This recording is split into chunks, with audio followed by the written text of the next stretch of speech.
వాడు మారడండి కాదు, వాడి కొరకు నువ్వేం చేయాలి? ప్రార్థన చేయాలి. కాబట్టి ఒక దుష్టుడు కూడా ఈరోజు సజీవంగా ఉన్నాడంటే, ప్రభువా వాడు మారటానికి ఒక అవకాశాన్ని ఇవ్వండి అని ప్రార్థించేటువంటి వాళ్ళు ఉన్నారు. అది నీ భార్య అయినా కావచ్చు, నీ బిడ్డలైనా కావచ్చు, నీ కన్న తండ్రి అయినా కావచ్చు, నీ కొరకు పనిచేసేటువంటి యాజకుడైనా కావచ్చు. సంతోషించు, ఎందుకంటే ప్రభువా ఆత్మలను కాసేటువంటి పనిని మీరు మాకు అప్పచెప్పినప్పుడు ఈ ఆత్మ నశింపకూడదు.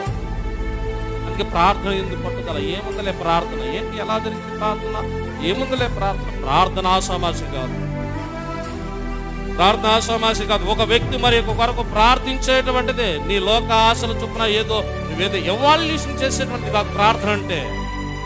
ఇక్కడ ప్రతి ఆత్మ మూలుగుచు ఒక వ్యక్తి కోసము మరి ఒక వ్యక్తి కోసం ప్రార్థించేటువంటి పవిత్రమైనటువంటి స్థలం ఇదే.